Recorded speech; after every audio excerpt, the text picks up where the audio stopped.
আসসালামু আলাইকুম সবাইকে। আশা করি সবাই ভালো আছেন। আজকে আপনাদের সাথে আবার চলে এসেছি গল্পের তৃতীয় পর্ব নিয়ে। যারা চ্যানেলে পুরাতন অবশ্যই লাইক অ্যান্ড কমেন্ট করবেন, আর যারা নতুন এসেছেন অবশ্যই সাবস্ক্রাইব করে পাশে থাকবেন। ফিরছি গল্পের নাম ভ্রূণের অমল কাব্য। লেখক DRM সোহাগ। পর্ব সংখ্যা 3। কণ্ঠে আমি আছি ইতি। ইরফানের সারা রাত বসে হেঁটে নয়তো এপাশ ওপাশ পায়চারি করে কেটেছে। সারা রাতে মোটামুটি 1 প্যাকেট সিগারেট পোড়ানো শেষ। ইজি চেয়ারে বসে লাস্ট সিগারেট ডান হাতের 2 আঙ্গুলে ধরে বার 2-1 টোকা দিল।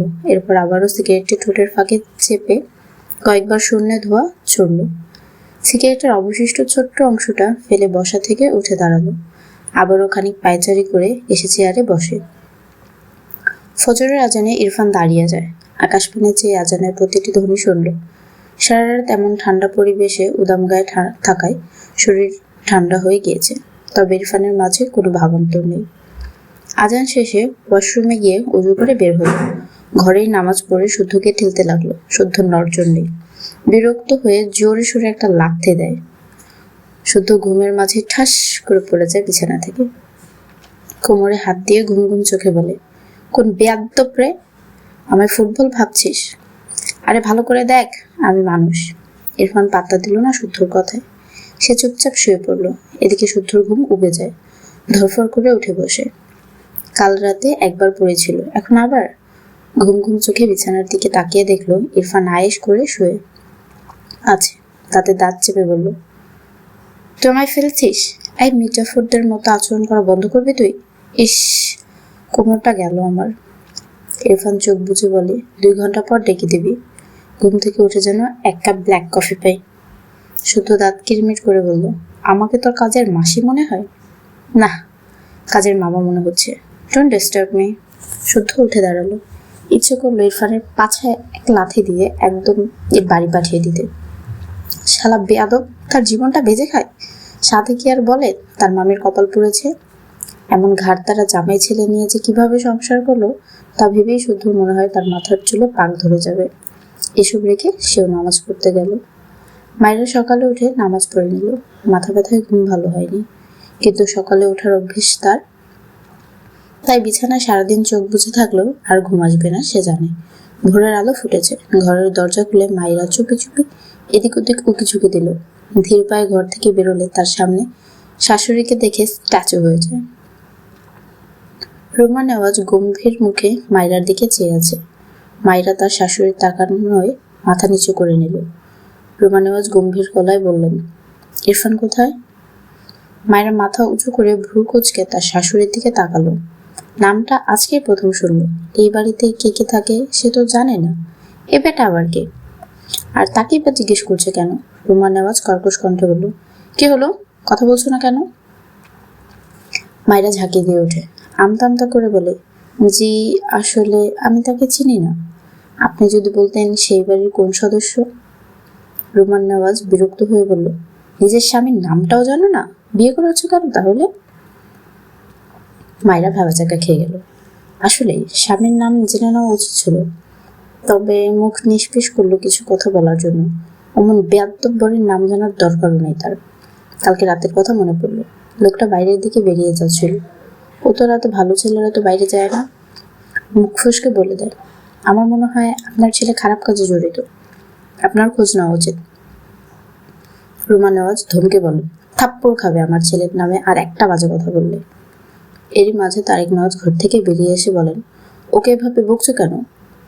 ও আমার ছেলের নামে উল্টাপাল্টা বলছে। একে তো স্বামীর নাম ধাম খোঁজ খবর কিছুই জানে না, তার উপর আবার অপবাদ দিচ্ছে। তারেক নেওয়াজ ফুস করে শ্বাস ফেলে বলল, তুমি রান্নাঘরে যাও, আমি ইরফানের খোঁজ নিয়েছি, ও শুদ্ধ বাড়িতে আছে। রুমা নেওয়াজ গজগজ করতে করতে রান্নাঘরের দিকে গেলেন। মায়েরা মাথা নিচু করে মুখ বাঁকালো। মা ছেলে এক গোয়ালের গরু, মুখ থেকে শুধু নিম পাতার রস ঝরে। তারেক নেওয়াজ মায়েরাকে বলল, নামাজ পড়েছ আম্মু? মায়েরা অমাই খেসে বলল, জি আঙ্কেল। আমি এখনো আঙ্কেল? বাবা হই তোমার, বাবা বলবে। মায়েরা এক কথায় রাজি হয়ে মাথা নেড়ে বলল, জি আচ্ছা বাবা। বিকালবেলায় মায়েরা তার শ্বশুরের সাথে বের হয়েছে। তারেক নেওয়াজ মায়েরাকে নিয়ে বের হয়েছে। মূলত মেয়েটা গ্রামের মেয়ে, সারাদিন ঘরে বসে আছে, তাই ভাবলেন বাইরে একটু ঘুরিয়ে নিয়ে যান। তার ছেলের তো খোঁজ নেই। একটা ব্যাপার ভাবলেন, মায়রার কাছে ফোন নেই। তাই প্রথমে মায়রাকে নিয়ে ফোনের দোকানে গেলেন। মোটামুটি ভালো একটা ফোন কিনে দিলেন মায়রাকে। মায়রা চঞ্চল প্রকৃতির মেয়ে, তাকে কেউ চকলেট দিলেও সে খুশি হয়ে নেবে। কিন্তু ফোন নিতে কেমন যেন সংকোচ বোধ করছিল। সে বাড়িতে তার মায়ের ফোন চালাতো টুকটাক। তার নেওয়াজ মায়রার সংকোচ বুঝতে পেরে তিনি সুন্দর করে বুঝিয়ে বললেন তিনি মায়রার বাবা। মায়রা খুশি হয়ে তার শ্বশুরের থেকে ফোন নিয়ে নেয়। খুশিতে একবার লাফ দিতে চায়, কিন্তু আশেপাশে এত মানুষ দেখে নিজের ইচ্ছাটাকে দমিয়ে নেয়। এরপর তারেক নেওয়াজ মায়রাকে নিয়ে একটা রেস্টুরেন্টে যায়। রেস্টুরেন্টে গিয়ে মায়রার দুই বান্ধবীর সাথে দেখা হয়। তার আগে গ্রামে থাকতো, ক্লাস 9-এ ওঠার পর শহরে চলে এসেছে। প্রায় 2 বছর পর দেখা হলেও একে অপরকে দেখে চিনতে পারে। তুই মায়রা না? কারো কণ্ঠে। মায়রা পাশ ফিরে তাকালে তার প্রিয় বান্ধবীকে দেখে এক প্রকার তার উপর ঝাঁপিয়ে পড়ে। বান্ধবীদের দেখে নিজের চাঞ্চল্য ভাব চেপে রাখতে পারেনি। রাইসা হেসে মায়রাকে আগে ধরে। এ তো আগের মতোই আছে, শুধু লাফিয়ে বেড়ায়। পাশ থেকে মাইশা এসে বলল, তুই এখানে কেন? গ্রাম থেকে কবে আসলি? মায়রা রাইসাকে ছেড়ে বলল, আমার বিয়ে হয়ে গেছে। মাইশা আর রাইসা একসাথে অবাক হয়ে বলে, কি? মায়রা পাশ ফিরে তার শ্বশুরের দিকে তাকায় একবার। তারেক নেওয়াজ গলা ছেড়ে বলল, আম্মু, তুমি তোমার বান্ধবীদের সাথে এখানে বসো। আমার কাজ আছে, আমি কাজ সেরে তোমাকে এখান থেকে নিয়ে যাব, কেমন? মায়রা হেসে আবার মাথা নাড়িয়ে বলল, আচ্ছা বাবা। তারেক নেওয়াজ বেরিয়ে গেলেন। 3 বান্ধবী রেস্টুরেন্টের এক কোনায় টেবিলে গিয়ে বসে। রাইসা প্রশ্ন করে, গল্পটা বল, এত তাড়াতাড়ি বিয়ে হয়ে গেল, ইটিস পিটিস করতিস নাকি? মায়রা রেগে বলল, একটা থাপ্পড় খাবে। আমার খেতে কাজ নেই, আম্মু বিয়ে দিয়ে দিল, সৎ বাবা আমায় দেখতে পারে না তাই। মায়রার কথা শুনে 2 বান্ধবীর একটু খারাপ লাগলো। তারা জানে মায়রার বাবা মারা যাওয়ার পর তার মা আরেকটা বিয়ে করে। মায়রার মা যদিও মায়রাকে আগলে রাখতো, তবে পরের সংসারে আগের পক্ষের মেয়েকে চাইলেও সেভাবে দেখতে পারতো না। রাইসা মাইশা মন খারাপ করে বলল, বুঝেছি। আচ্ছা বাদ দে, বিয়ে তো হয়েছে, ফ্যামিলি ভালোই হয়তো। জামাই কি হ্যান্ডসাম নাকি টাকলু মামা? মায়রা ইনোসেন্ট ফেস বানিয়ে বলল, জানি না, শুধু জানি বুড়ো। মাইশা গালে হাত দিয়ে বলল, শেষমেশ বুড়ো? তুই দেখিসনি কেন? মায়রা এত সব বলতে চাইল না, ব্যাপারটা এড়িয়ে গিয়ে বলল, তোদের খবর বল, পরীক্ষার প্রিপারেশন কেমন? তারা টুকটাক কথা বলতে লাগলো। ইরফান শুদ্ধ ভার্সিটি ক্লাস শেষে একটা রেস্টুরেন্টে আসে। তাদের সাথে আরেকজন কলিগ রিপনও এসেছে। ইরফান গম্ভীর মুখে রেস্টুরেন্টের ভেতর প্রবেশ করে। এদিকে শুদ্ধ রিপনের কথাই শেষ নেই। ইরফান যেমন স্বল্পভাষী গম্ভীর স্বভাবে, শুদ্ধ আর রিপন তেমন ইরফানের উল্টো ক্যারেক্টার। ইরফানেরা মায়রাতের ডান পাশের ঠিক একটা পরের টেবিলে গিয়ে বসে। শুদ্ধ আর রিপন ইরফানের থেকে পিঠ ফিরিয়ে বসেছে, অপর পাশে মায়রা। এদিকে মায়রার 2 বান্ধবী ইরফানের থেকে পিঠ ফিরিয়ে বসেছে, আর মায়রা বসেছে ইরফানের মুখোমুখি হয়ে। মাঝে খুব বেশি ব্যবধান নেই। মায়রা কথা বলতে বলতে হঠাৎই সামনের দিকে চোখ পড়লে তার চোখ বড় বড় হয়ে যায়। মৃদু কণ্ঠে বলে, বান্ধবী, এখানে পাগল এসেছে, পাগল, চল পালাই। মাইশা বলে, কোথায়? মায়রা ডান হাতের আঙ্গুল দিয়ে ইরফানের দিকে ইশারা করে দেখালো। মাইশা আর রাইসা দুজনে উল্টো ঘুরে তাকালো। মায়রার ভয়েস মোটামুটি জোরেই ছিল, যার ফলে কথাটা ইরফানের কানে পৌঁছায়। শুদ্ধ আর রিপন উল্টো ঘুরে তাকায়। ওদিকে ইরফান ও মায়রার দিকে ভ্রু কুঁচকে চেয়ে আছে। মায়রা ইরফানের দিকে তাক করে রাখা আঙ্গুল এখনো নামায়নি। মাইশা রাইসা ভ্রু কুঁচকে বলল, আরে কোথায় পাগল, ভদ্রই তো লাগে। আরে এমন বড় চুল কতজন তো স্টাইল করে রাখে, আবাল। কথা বলে এদিক ফিরে মায়রার দিকে তাকালে দেখলো মায়রা এখনো আবার মতো ইরফানের দিকে আঙুল তাক করে আছে। রাইসা নিজের কপালে একটা বাড়ি মেরে মায়রার হাত নামিয়ে দিয়ে বলল, আরে এভাবে আঙুল তুলে আছিস কেন? কি বলবে মানুষ, আজও। ইরফান শক্ত চোখে মায়রার দিকে চেয়ে আছে।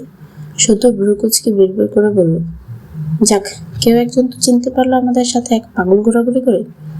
ইরফান হঠাৎ বর্ষা থেকে দাঁড়িয়ে যায়। রিপন শুদ্ধর পিঠে একটা থাপ্পড় দিয়ে বলে, এমনিতেই রেগে গেছে, শুনলে তোর 12টা আগে বাজাবে। কথা বলে নিজেও দাঁড়িয়ে ইরফানের পাশে এসে দাঁড়ায়। ইরফান হাত মুষ্টিবদ্ধ করে মায়রার দিকে চেয়ে যেন টুপ করে গিলে খাবে। মায়রা ভীত চোখে ইরফানের দিকে তাকিয়ে আছে, ভয়ে কাঁপছে। পাগলকে পাগল বলে খেপিয়ে দিয়েছে, এখন তার কি হবে?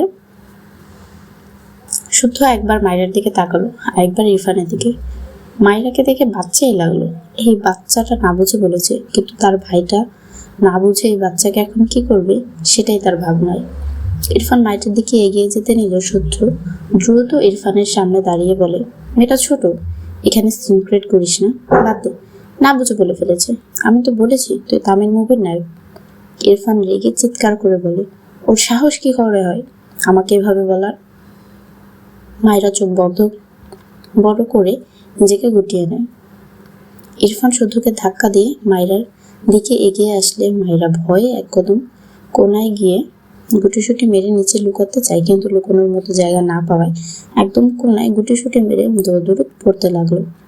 মাইশা রাইসা দুজনেই আহাম্মক হয়ে তাকিয়ে আছে। ইরফান মায়েরার পাশ বরাবর দাঁড়িয়ে বলে, হেই ইডিয়েট গার্ল, বাইরে বেরিয়ে এসো। মায়েরা খেতে দেবে প্রায় মৃত স্বরে বলল, দোস্ত আমার বাচ্চা, এই পাগলটা আমায় মেরে ফেলবে। ইরফানকে আবারও পাগল বলায় রাগের টেবিলের উপর ধুপ করে একটা পাঁচ মারে। আশেপাশের মানুষ সার্কাস দেখছে বসে বসে। ইরফান রেগে বলল, বেরিয়ে এসো নয়তো।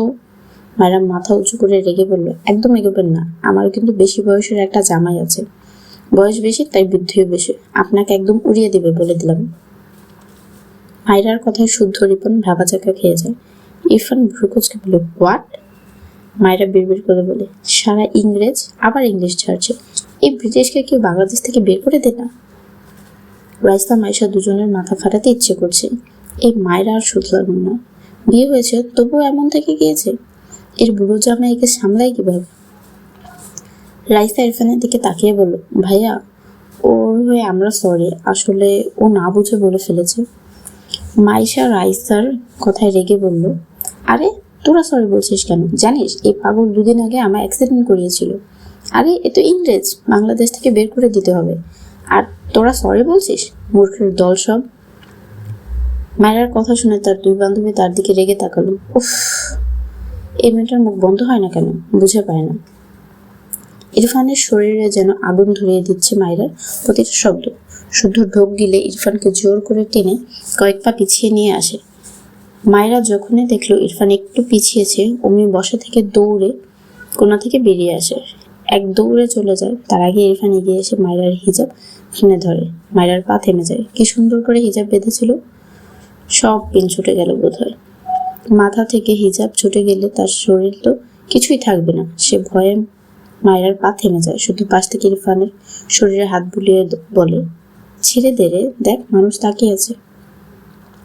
ইরফান রেগে বলে, এই ইডিয়েট আমার ভুলভাল পদবি দিয়েই যাচ্ছে, ওকে আমি ছাড়বো না, ওর লাইফটা আমি জাস্ট হেল করে দেব।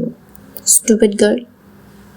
মায়েরা ইরফানের কথার মাঝেই সুযোগ বুঝে একটু এগিয়ে এসে ইরফান যে হাত তার হিজাব টেনে ধরেছে সে হাতে তার দুহাত দিয়ে গায়ের জোরে খামচে দিয়ে ধরে। ইরফান রাগান্বিত চোখে ভ্রু কুঁচকে তাকায় মায়েরার দিকে। মায়েরা ভেবেছিল এই কাজ করলে লোকটার হাত আলগা হবে, সেই সুযোগে সে পালাবে, কিন্তু এই লোকটা তো নির্বিকার। মায়েরার নিজের হাত ব্যথা হলো। এই লোকের কোনো ভাবান্তর নেই। মায়েরা অবাক চোখে ইরফানের দিকে চেয়ে ইরফানের হাত থেকে তার হাত সরিয়ে নিল। আজ শেষ ঢোক গেল, মুখ ফুসকে বলে ফেললো, আপনার চামড়া বুঝি গন্ডারের? বলে নিজের মুখ চেপে ধরলো। তার বেফাস কথা যে শুধু মুখ ফুসকে বেরিয়ে যায়, জমের সামনে দাঁড়িয়েও কথার লাগাম টানতে পারে না।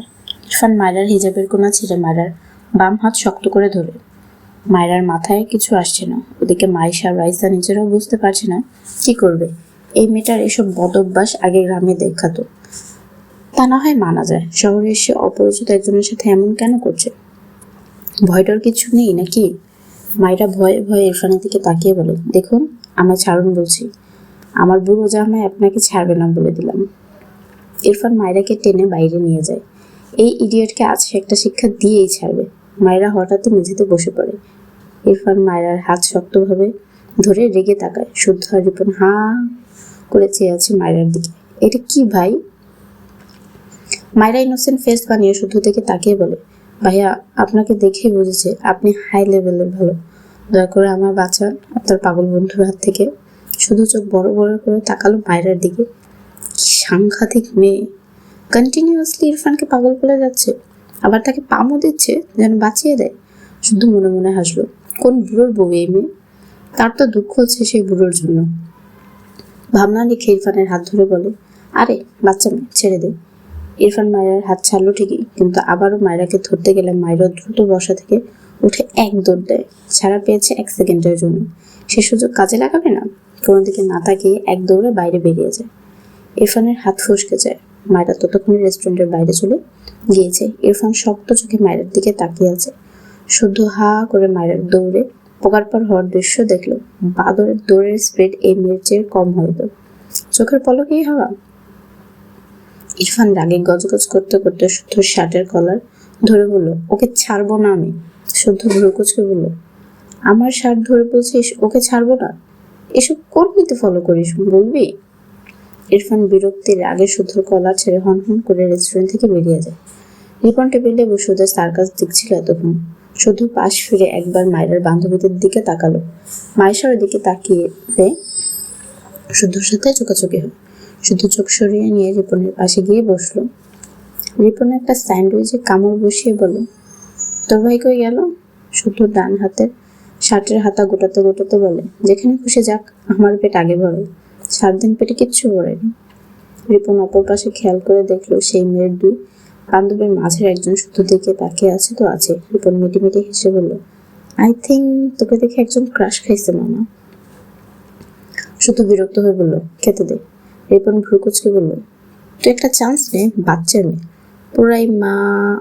শুধু রেগে মা তাকায় রিপনের দিকে। রিপনের মুখে লাগাম টানে। শুধু গম্ভীর গলায় বলে, মেয়েদের রেসপেক্ট করতে না জানলে ওদের নিয়ে কথাই বলবি না। রিপন বোঝানোর শুরু বলে, আরে আমি তো তোর ভালোর জন্যই বলছি, নেগেটিভ মন করে কিছু বলেনি। শুধু খেতে খেতে বললো, তোকে চেনা আছে, নতুন না, আর আমাকে এসবে জড়াবি না, সময় মতো সোজা বিয়ে করে নেবে। রিপন ভ্রুকুচকে কিছু বলার আগে শুধু আবারও বলে, আনসার পাবি না, তাই চুপচাপ খেয়ে নে, আমাকেও খেতে দে। রিপন আর কিছু বলল না। মায়েরা রেস্টুরেন্ট থেকে দৌড়ে বেরিয়ে দেখে তারেক নেওয়াজ রেস্টুরেন্টের ভেতরে ঢুকছে। মায়েরা দ্রুত তার শ্বশুরের হাত ধরে বলে, বাবা আমাদের কথা শেষ, বাড়ি চলুন। তারেক নেওয়াজ কিছু বলার আগে মায়েরা নিজেই টেনে নিয়ে যায় তার শ্বশুরকে। তারেক নেওয়াজ ভ্রুকুচকে বলে, বিল দিয়ে আসে আম্মু। মায়েরার পা থেমে যায়। পেছন ফিরে দেখলো রেস্টুরেন্টের দরজার পাশে ইরফান দাঁড়িয়ে। অসম্ভব, আর ওদিকে যাওয়া যাবে না। মেয়েকে হেসে বলল, বাবা ওদের আমি পরে দিয়ে দেবো, আপনি আমার বাড়ি নিয়ে চলুন প্লিজ। তারেক নেওয়াজ ভ্রুকুচকে বলল, তোমার কি কোনো প্রবলেম হয়েছে আম্মু? মায়েরা আমতা করে বলল, সে কি বলবে, তার ছেলের বউ বাইরের এক ছেলের সাথে ঝামেলা বাঁধিয়ে এসেছে। হঠাৎই পেটে হাত দিয়ে বলল, বাবা আমার মারাত্মক বাথরুম পেয়েছে, প্লিজ চলুন। তারেক নেওয়াজ থতমত খেয়ে বলল, আচ্ছা মা চলো। মায়েরা একবার উঁকি দিয়ে দেখলো ইরফান এদিকেই আসছে। তাকে এখনো দেখেনি। সে দৌড়ে গাড়ির অপর পাশে গিয়ে বসলো। তারেক নেওয়াজ মায়েরার ব্যবহারে খানিকটা অবাক হয়েছে। মেয়েটা বেশ চঞ্চল, গ্রামের মেয়ে একটু আধটু অমন হয়। তবে মায়েরা কয়েক ধাপ এগিয়ে মনে হলো ছেলের বউ হিসেবে খারাপ লাগলো না। এরপর তিনি গাড়িতে উঠে ড্রাইভারকে গাড়ি স্টার্ট দিতে বলল। মায়েরা স্বস্তির নিঃশ্বাস ফেলল। এ যাত্রা বেঁচে গিয়েছে। ইরফান বেশ কিছুক্ষণ দাঁড়িয়ে এদিক ওদিক তাকালো। রাগে মাথা ফিরে যাচ্ছে, সবকিছু অসহ্য লাগছে। হনহন করে তার সাইড করে রাখা গাড়িতে উঠে বসলো। তখনই তার ফোনে রিং হয়। বিরক্তি হয়ে ফোন পকেট থেকে ফোন বের করে দেখলো তার মা। ফোঁস করে শ্বাস ফেলে রিসিভ করে বলল, বলো। ওপাশ থেকে রুমা নেওয়াজ বলে, তোমার খালামণিরা এসেছে, বাসায় এসো। ইরফান বেশ কিছুক্ষণ চুপ থাকে, কোনো আনসার করে না। তার মা আবারও বলো, বাচ্চাদের মতো পাগলামি করবে না, তোমার খালামণি তোমাকে দেখতে এসেছে, আশা করি আজ শুদ্ধর বাসায় না গিয়ে এখানেই আসবে। ইরফান আবারও চুপ। গাড়ির স্টিয়ারিং শক্ত হাত চেপে ধরে। রাগ কমেনি বিন্দু মাত্র। একটু আগের রাগ কমার আগেই মনে পড়লো বাড়িতে একটা বাচ্চা আছে যাকে তার গলায় তার বাবা মা ঝুলিয়ে দিয়েছে। সেই রাগে কথা বেরোচ্ছে না। রুমা নেওয়াজ ভেজা গলায় বলল, তোমরা বাবা ছেলে পেয়েছোটা কি বলবে? তোমার বাবা আমার কথা শোনেনি, এখন যখন বিয়েটা হয়েই গিয়েছে তুমি আমার কথা শুনছো না? মায়ের ভেজা কণ্ঠে ইরফান কিছুটা দমে গেল। চোখ বুজে শ্বাস ফেলে বলল, আসছি।